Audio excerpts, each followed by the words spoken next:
코로나를 겪으면서 저는 제 주변의 사람들이 기후 슬픔이라는 현상을 많이들 경험했다고 생각이 들어요. 카이스트의 예를 들어보면 저희 학생들 정말 우울증 혹은 우울감을 표현하는 학생들의 수가 한 2배는 늘어난 것 같습니다. 집에만 있어야 되고, 그리고 마음대로 외부 활동을 잘 하지 못하고, 이제 그러다 보니 자연스럽게 이른바 기후 슬픔이라고 하는 현실 인식을 하게 되는데, 이게 아주 다양하게 우리의 감정에 영향을 미칩니다.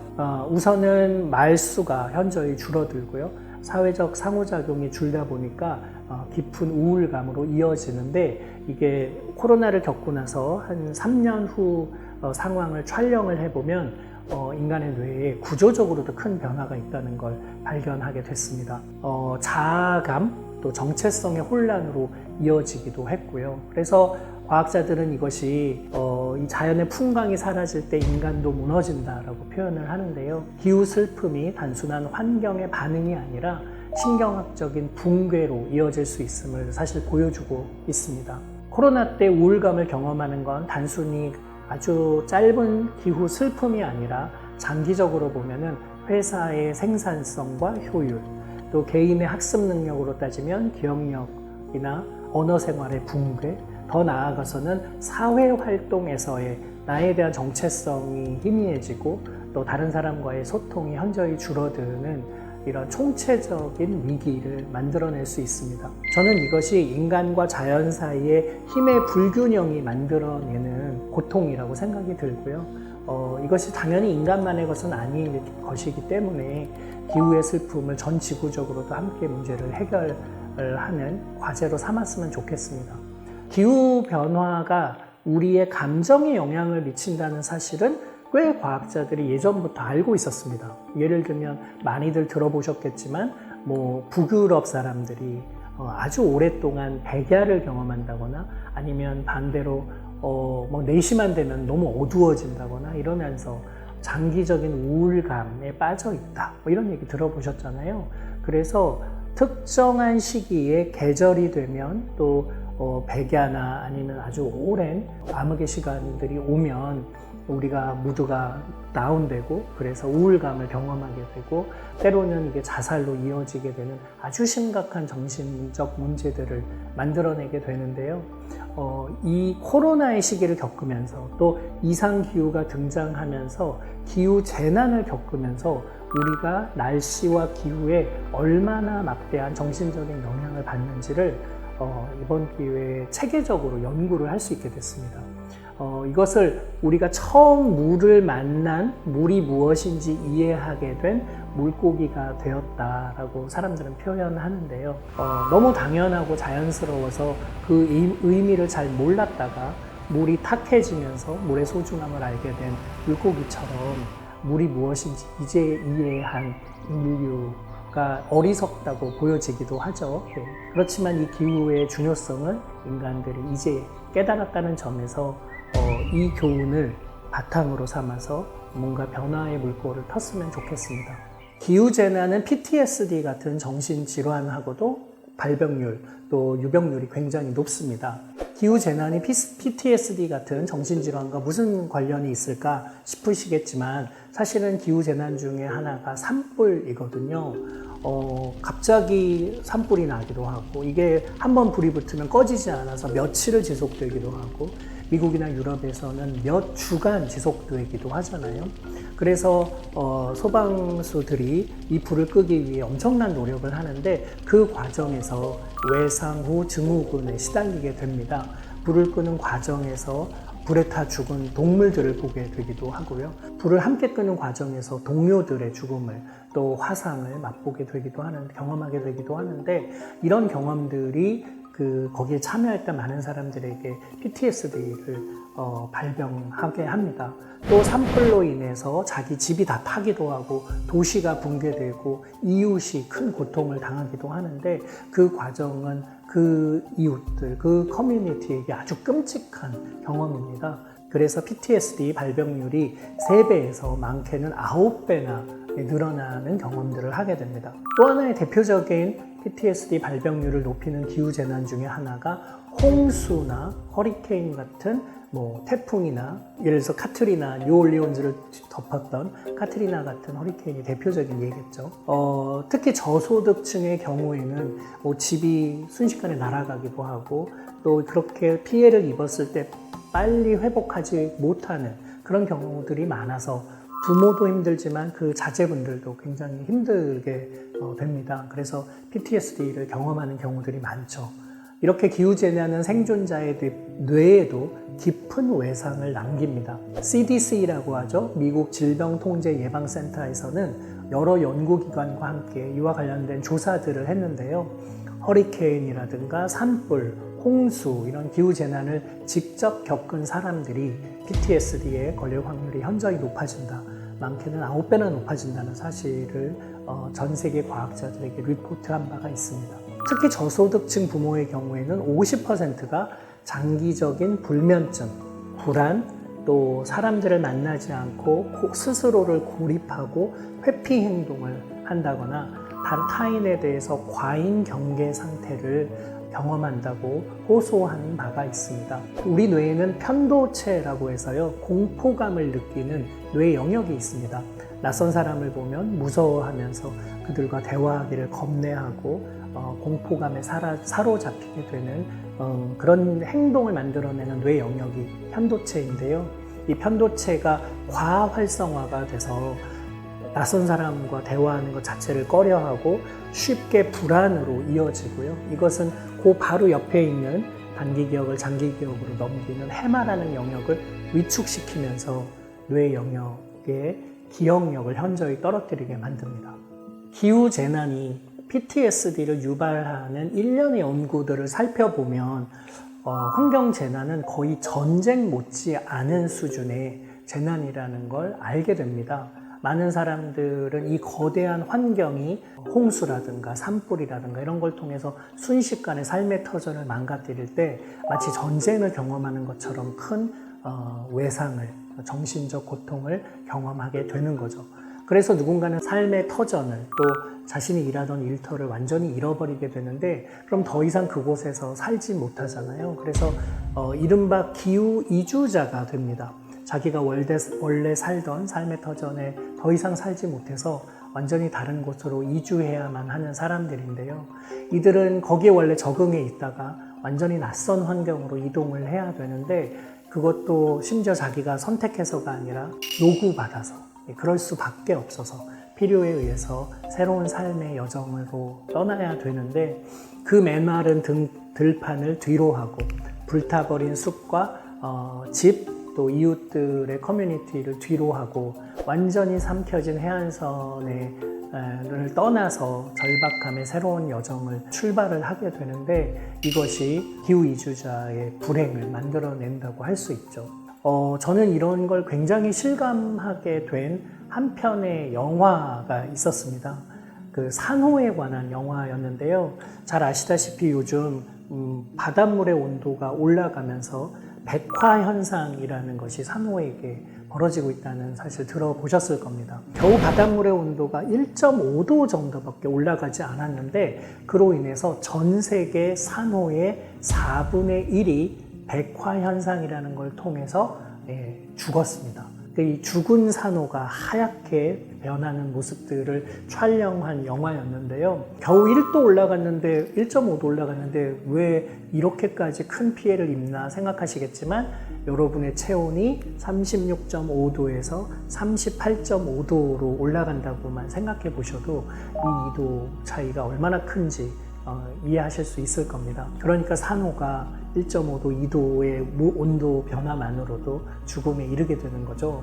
그런데 이 산호 주변에는 사실은 바다 생명체의 거의 4분의 1 정도가 산호 근처에 살고 있습니다. 그러니까 산호의 부피는 바다 전체로 보면 겨우 2%밖에 안 되는데 바다 생명체의 4분의 1이 산호 근처에 살고 있는 거예요.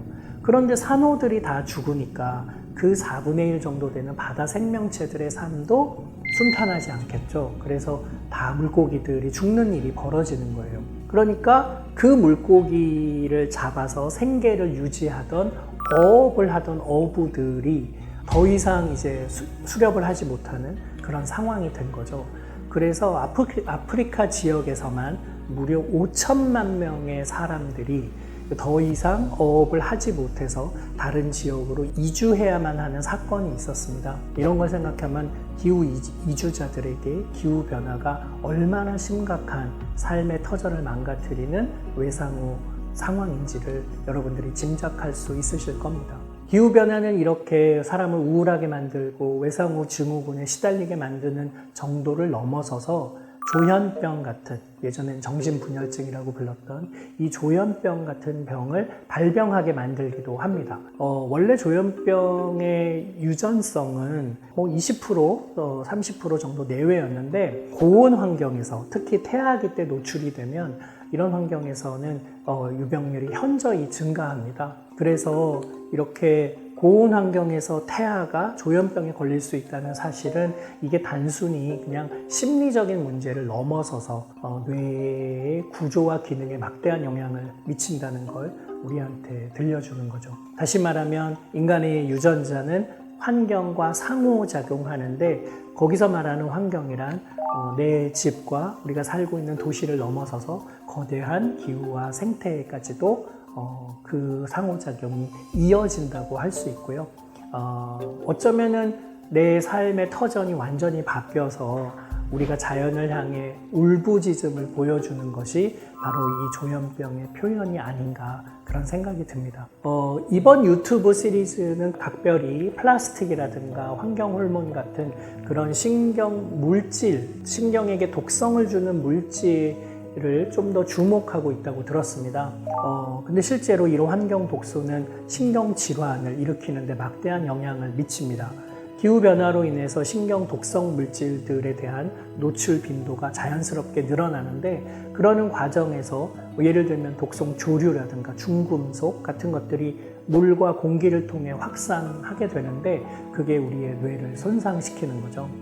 지구온난화가 이런 신경 독성, 이 환경 요인들을 확대해서 우리로 하여금 예를 들면 세균이 우리 장내에 들어와서 장내 활동에 교란을 준다거나, 호수의 물 온도가 높아지고 그로 인해서 우리가 좋지 않은 물을 마시고 좋지 않은 공기를 호흡하고, 이것이 우리 몸 안에 들어오고 결국에는 뇌로 가서 수막염을 일으키는 등 굉장히 다양한 뇌 질환을 일으킨다는 사실이 잘 알려져 있습니다. 특히 수은이나 납 같은 중금속 되게 위험하고요.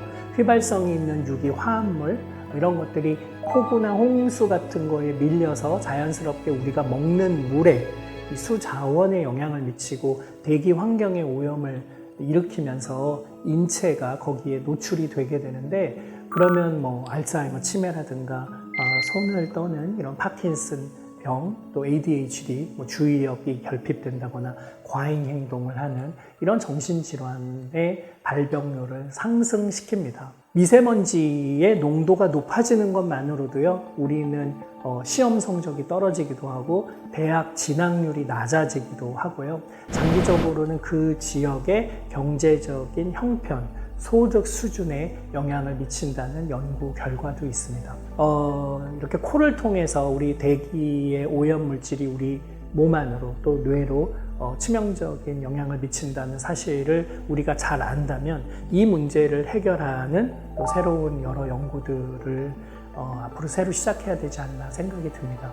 이산화탄소가 이제 늘어나서 그 이른바 온실가스라고 부르는 이 이산화탄소가 늘어나면서 지구가 마치 아주 두꺼운 외투를 입은 것처럼 이 온도가 상승을 하게 되는 건데요. 이렇게 되면은 갑각류의 후각 시스템이 파괴돼서 갑각류가 먹이를 제대로 취하지 못하게 되기도 하고요. 인간이 농작물의 효율을 높이기 위해서, 경작 효율을 높이기 위해서 살충제를 사용하는데 이것이 꿀벌의 청각 시스템을 교란하고 자연스럽게 그 주변의 생태 환경을 망가뜨린다는 게 잘 알려져 있습니다. 이렇게 기후변화는 신경 독성 물질의 인간의 노출 빈도를 높이고 다양한 그런 문제들을 만들어낸다는 점에서 본질적으로 정부와 우리 사회가 여기에 대한 대응을 잘 해야 되지 않을까 생각이 듭니다.